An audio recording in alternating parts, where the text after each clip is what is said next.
Assalamualaikum warahmatullahi wabarakatuh. Hello everyone, we are from group 4. We will explain about code and conduct. There are 9 kinds of code of ethics and conduct. 1. Professional conduct. 2. Confidentiality. 3. Competence. 4. Impartiality. 5. Accuracy.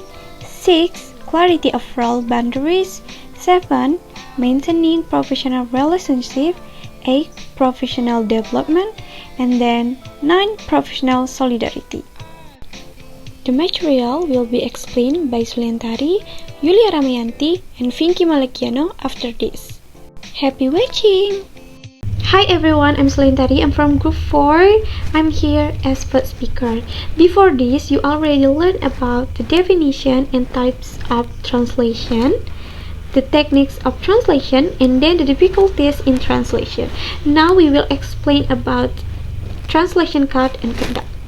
First of all, we will learn about the code of ethics. The code of ethics is intended to regulate the professional conduct of translator and interpreter. Nowadays, a large number of agencies, institutions, and then language service provider of interpreting and translating services require practitioners who work with them to adhere this code of ethics. It is recognized as setting general standard for interpreting and translating. The following code of ethics defines the values and principles guiding the decision interpreting and translating professionals make in practice. Well, there are 9 kinds of code of ethics. 1. Professional conduct. Interpreter and translator take responsibility for their work and conduct.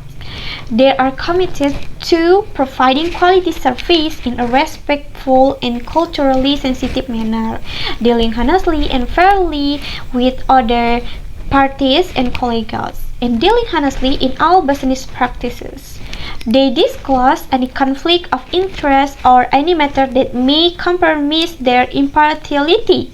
And then they observe common professional ethic of diligence and responsiveness to the needs of other participants in their work. Number 2. Confidentiality. Interpreter and translator maintain confidentiality and do not disclose information acquired in the course of their work. That means interpreters and translators are bound by strict rules of confidentiality, as are the person they work with in professional or business field. Number 3. Competence. In order to practice, interpreters and translators need to have particular levels of expertise for particular types of work. Those who work with interpreters and translators are entitled to expect that they are working with appropriately qualified practitioners. Practitioners always present their credentials honestly. Where formal training or accreditation is not available, practitioners have an obligation to increase and maintain skill through their own professional development or request employers, agency, or institution to provide it. Next, number 4, impartiality. That means interpreters and translators play an important role in facilitating parties who do not share a common language to communicate effectively with each other.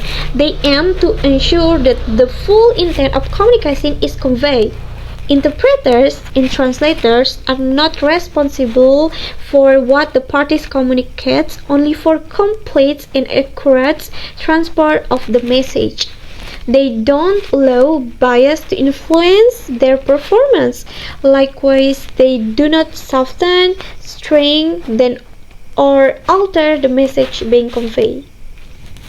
And then, number 5, accuracy. Interpreters and translators use their best professional judgment in remaining faithful at all times to the meaning of text and message. Accuracy for the purpose of this code means optimal and complete message transfer into the target language, preserving the content and intent of the search message or text without omission or distortion. The next is number 6, the clarity of role boundaries. That means the focus of interpreters and translators is on message transfer. Practitioners do not, in the course of their interpreting or translating duties, engage in other tasks such as advocacy, guidance, or advice. Even where such other tasks are mandated by particular employment arrangement, practitioners insist that a clear demarcation is agreed on between interpreting and translating and other tasks. For this purpose, interpreters and translators will, where the situation required, provide an explanation of their role in line with the principle of this code. Hello, my name is YULIA RAMAIYANTI. I'm from Simon. Now I will continue the explanation about Code of Ethics. Number 8. Professional Development. Interpreters and translators continue develop their professional knowledge and skills. Explanation. Practitioners commit themselves to lifelong learning, recognizing that individual service and practice evolve and change over time. They continually upgrade their language and transfer skill and their contextual and cultural understanding. They keep up to date with technological advance pertinent to their practice in order to continue provide quality service. Number 9. Professional solidarity. Interpreters and translators respect and support their fellow professionals and they uphold and reputation and trustworthiness of the professions of interpreting and translating. Explanations. Practitioners have a loyalty to profession that extends beyond their individual interests. They support and further the interests of profession and their colleagues and over each other assistance. Okay, the next I will explanation you about the part of Code of Conduct. Code of Conduct divided into 9 parts. The first, professional conduct. Interpreters and translators maintaining their integrity and independence all the time, and then undertake appropriate preparation for all assessments and then complete assessment they have accepted unless they are unable to do so for ethical reasons, and then adhere to appointment times and deadlines or advise client properly and of any hindrance. And number 2, confidential. Interpreters and translators are bound by strict rule of confidential, as are the parties they work with in professional or business fields. And then, where teamwork is required, the ethical obligation for confidential extend to all members of teams and or agency. And then practitioners don't seek to take advantage of information acquired during or as a result of their work. And then number 3 is competence, the acceptance of an interpreting or translations assessment in a implicit declaration of interpreters or translators' competence to carry out that assessment. Number 2, and interpreters and translators are familiar with the various contents, institutional structure, terminology, and genre of the area in which they accept work. And then interpreters and translators clearly states their qualification in particular language or language direction if requested by the client. I think enough for me. The next will be continued by my friend. Thank you. Hello, my name is FINGKY MALAKIANO and I'm from group 4. I will explanation about code of conduct in this slide. And number 4, impartiality. Professional detachment is required for interpreting and translation assignments in all situations. Where impartiality may be difficult to maintain because of personal beliefs or other circumstances, interpreters and translators do not accept assignments, or they offer to withdraw from the assignment. Interpreters and translators are not responsible for what clients say or write. Interpreters and translators do not voice or write an opinion, solicited or unsolicited, on any matter or person during an assignment.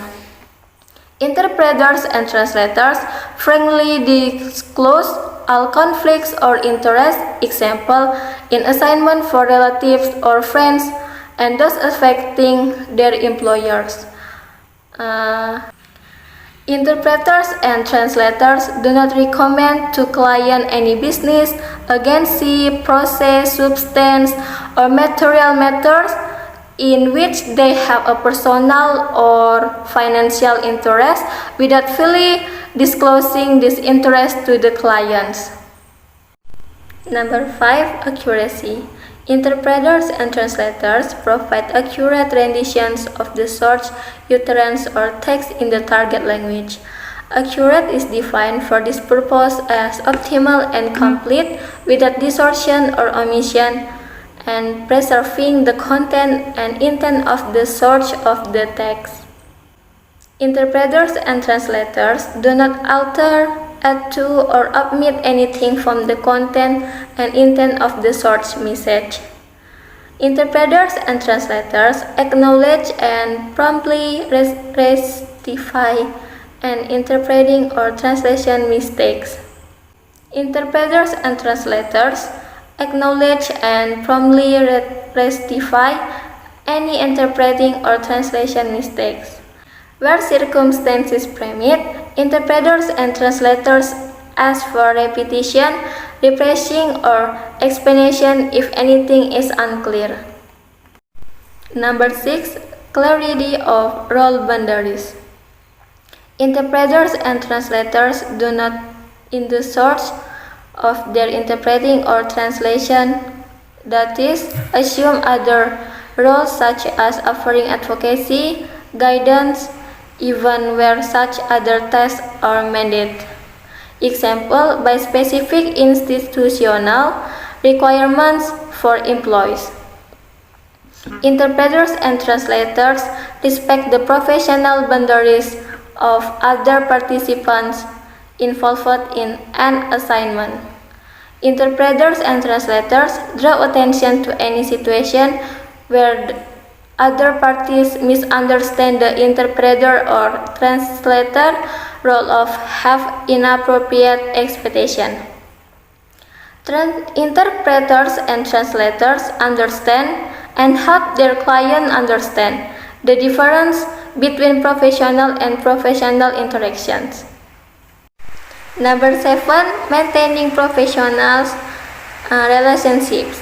Practitioners follow this code whenever they are interpreting or translating as employees, as freelancers, as agency contractors, or as supervisors or employers of other interpreters and translators. When working as freelancers, interpreters and translators deal with clients and agencies honestly and transparently. When working through agencies, interpreters and translators maintain the same professional standards as when working with individual clients. Interpreters and translators request briefing and access to reference material and background information before their work commences. In interpreting assignments, interpreters endeavor to secure a physical environment that enables optimal message transfer in the given context. In acknowledging the shared responsibility to provide effective language service, interpreters and translators can expect the agency, employer, or client who stipulate this code as mandatory for interpreter or translator behavior have appropriate procedures in the place that recognize the professional obligation of the practitioners, and that they have support interpreters and translators in securing the condition outlined. And the last, number 9, professional solidarity.